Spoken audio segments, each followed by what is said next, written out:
Yeah. daming range all from from the cheapest hanggang sa mid-end hanggang sa yung super mga luxury. Like mga dito siguro mga 30,000 yata. What is this chair?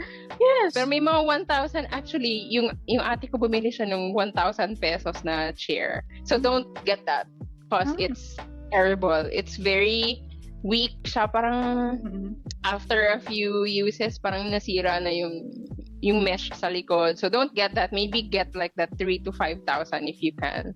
Yung mga ganung okay na yun sa akin yung mga ganung price. But I mean, I don't know if you have like the budget for yung mga ergonomics na matig 30,000. Yeah, that's true. Yeah, that's true. Yeah. There's this like I don't know if we can drop a brand, but there's like H&M na brand. Herman Miller. Okay, I'm gonna drop it. We're not sponsored anyways. So it's so expensive, diba? So I don't know what kung ma-fix niya yung sakit na likod natin, siguro iipon tayo for that. Diba? I honestly don't know, but they said it's really really the best chair daw. I don't know. And don't buy online. Cause kailangan ma-feel nyo yung ibang chairs kasi hindi siya fit talaga sa anatomy nyo. So you have to be able to sample it. So that's what I did before I bought this chair. I went to so many stores and then I sampled so many chairs until I found the one that felt right for me. So exactly. I saw that you purchased an ergonomic keyboard, diba? Why? Yes,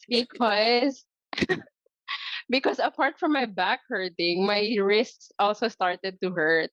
And yung, paranoid tayo, so we Google a lot of like these conditions and then baka carpal tunnel na siya and baka kailangan mag-surgery. So nagpanic na ako and then I started looking for mga ergo keyboards. Yeah. And I found yung Logitech na, I forgot what this is called, but I'm gonna show you if you can see.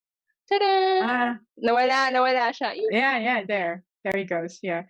So I found it's really big. So I don't know, not everyone is probably gonna like this because it takes up so much space. But we'll put it in the links if you want it because I forgot the name of it. Ever since nag-upgrade ako nito, and then of course yung mouse din, which Margaret is gonna talk about later.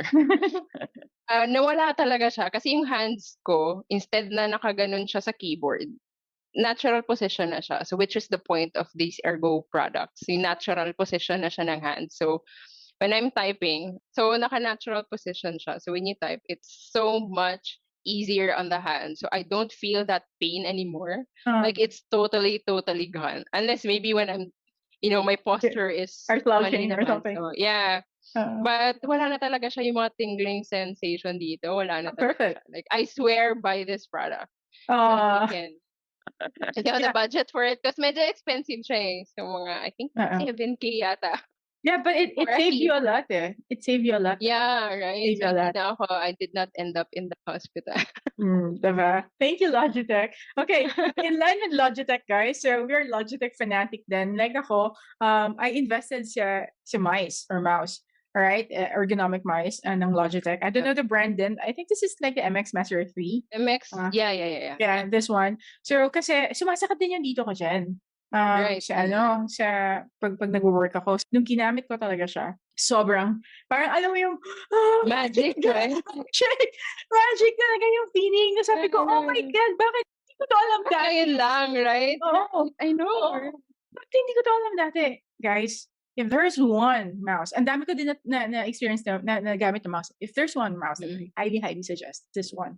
Okay, yeah. You just have to spend lang din. Mga 4 maybe. 4 or 5. Lazada yarn. Okay. Yeah. Ito yan. It has a lot of editions naman, guys. So may cheaper pa dito actually, but almost the same. So you can have that one as well. So I have actually.